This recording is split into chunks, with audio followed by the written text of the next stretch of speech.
From Pacifica, this is Democracy Now! Dozens of civilians, including many women and children, have been killed in a U.S. airstrike in Afghanistan. In what may be one of the highest civilian death tolls of the war, we'll go to Kabul to get a report from the Red Cross. Then are U.S. soldiers trying to convert Afghans to Christianity? The Special Forces guys, they hunt men, basically. We do the same thing as Christians. We hunt people for Jesus. We hunt them down. Get the hound of heaven after them. Footage from Afghanistan shows soldiers at Bagram Air Base discussing how to distribute Bibles translated into Pashto and Dari. The military is denying it allows its soldiers to proselytize to Afghans. We'll speak with journalist Jeff Charlotte about the crusade for a Christian military, and with Mikey Weinstein, an Air Force veteran and founder of the Military Religious Freedom Foundation. Then legendary Brazilian political playwright and popular educator Augusto Boal has died. I have only one dream, is to dream all my life. That's my only dream. I would like to go on dreaming. And if I can dream with things, I dream with solidarity among men and women, black and white. Boal was imprisoned and tortured by the Brazilian military dictatorship, then forced into exile for 15 years. We'll play a never-before-aired interview with him on his life, his work, and the theater of the oppressed. All that and more coming up. Welcome to Democracy Now!, democracynow.org, The War and Peace Report. I'm Amy Goodman. Dozens of civilians were killed Tuesday in a U.S. bombing in Afghanistan. Witnesses say U.S. warplanes bombed scores of homes during clashes with Taliban fighters in the western province of Farah. Villagers reportedly brought truckloads of bodies to their provincial governor's office. The Red Cross says dozens of civilians were killed, including many women and children. Estimates of the dead range from 30 to as many as 150. The attack comes as Afghan President Hamid Karzai is in Washington for his first White House meeting since President Obama took office. On Tuesday, Karzai said U.S.-Afghan relations are strong despite tensions over the bombing of Afghan civilians. We've had ups and downs, especially in the past year and a half, in our relations with America. There were difficult moments over civilian casualties between us. There were tense moments over the issues of aid distribution and corruption and all that. But ladies and gentlemen, through this forum, I would like to inform the American people that the fundamentals of this relationship are very, very strong. President Karzai says he'll discuss the latest mass killing of Afghan civilians when he meets Obama later today. The Obama administration has increasingly criticized Karzai since he began vocally condemning U.S. airstrikes and calling for a timetable for the withdrawal of all foreign troops. We'll have more from Afghanistan after headlines. Prospects are dimming for the prosecution of Bush administration lawyers who authorized the torture of foreign prisoners. In a draft report, Justice Department investigators say the lawyers, John Yoo, Jay Bybee, and Stephen Bradbury, shouldn't face criminal charges for authoring memos that backed a range of abuses, including waterboarding and physical assault. The report, however, does say they showed serious lapses in judgment and recommends referring Yoo and Bybee to their state bar associations for possible disciplinary action, including disbarment. Bybee is an appeals court judge, while Yoo is a professor at the University of California, Berkeley. He currently teaches at Chapman Law School. The leaked details of the Justice Department probe come amidst reports Yoo and Bybee have launched an aggressive behind-the-scenes effort to water it down. According to the Washington Post, Yoo and Bybee have encouraged former Bush administration colleagues to warn current Justice Department officials against recommending criminal prosecution. In financial news, a government assessment of the nation's top banks has found Bank of America needs an additional $34 billion in capital. The amount is triple previous estimates of what the government's stress test was expected to recommend.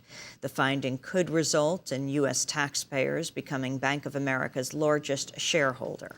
Bank of America could raise the needed capital by taking the government's existing $45 billion in non-voting preferred shares under the Wall Street bailout and converting it into common stock. Government officials are also expected to instruct the bailed-out financial giant Citigroup to raise an additional $5 to $10 billion in capital. The full stress test results will be announced on Thursday. The bailed-out insurance giant AIG has revealed its controversial bonus payouts were higher than previously disclosed. New figures show AIG paid out more than $454 million in bonuses last year, nearly 4 times the amount it reported in March. On Capitol Hill, a group of doctors and activists directly challenged Democratic senators Tuesday for the refusal to discuss single-payer health care. The action came at a Senate Finance Committee meeting on health care reform.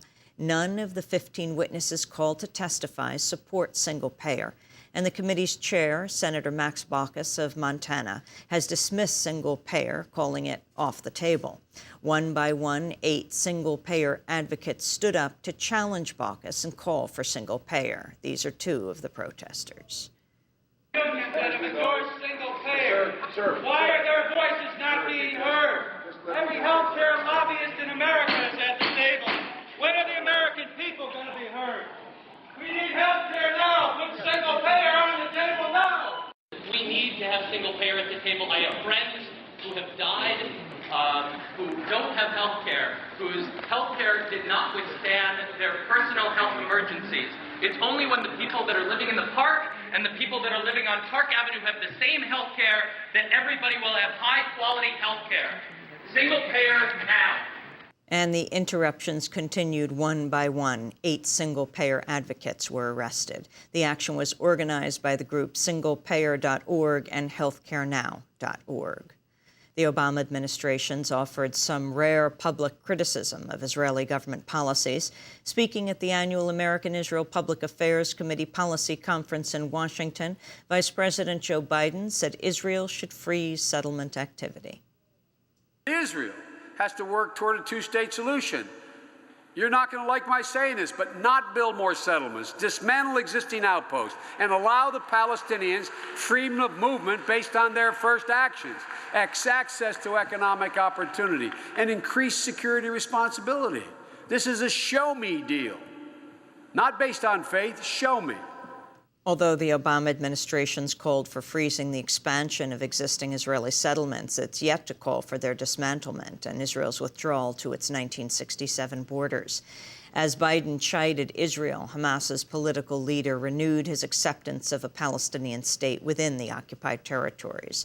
In an interview with the New York Times, Khalid Mashal said, quote, "We're with a state on the 1967 borders based on a long-term truce. This includes East Jerusalem, the dismantling of settlements, and the right of return of the Palestinian refugees." Mashal also said Hamas fighters in Gaza have completely ceased firing rockets at nearby Israeli towns. A United Nations investigation found the Israeli military was negligent or reckless toward UN facilities, personnel, and other civilians during its 3-week attack on the Gaza Strip ending in January. Israel attacked at least 8 UN sites during its assault on Gaza, including a school where up to 40 civilians were killed and a warehouse storing desperately needed supplies. The report found Israel intentionally fired on a UN-run elementary school, killing 3 youths seeking refuge inside. The UN says it's asked the Israeli government to formally acknowledge its claims of Palestinian militants firing from the sites were untrue. The report also calls on Israel to compensate the families of the UN workers killed or injured in the attacks. But in what critics are calling a major capitulation, UN Secretary General Ban Ki-moon has explicitly rejected the report's call for a further investigation into whether Israel violated international law. In a cover letter attached to the report, Ban praised Israel for its alleged cooperation in the probe and says, quote, "I do not plan any further inquiries." Ban was questioned about his stance at a news conference on Tuesday. I have no authority to edit or change or alter any recommendations and conclusions of this Board of Inquiry's judgment. However, because it contains some very sensitive information, then I decided to summarize, respecting the full integrity of this report and conclusions.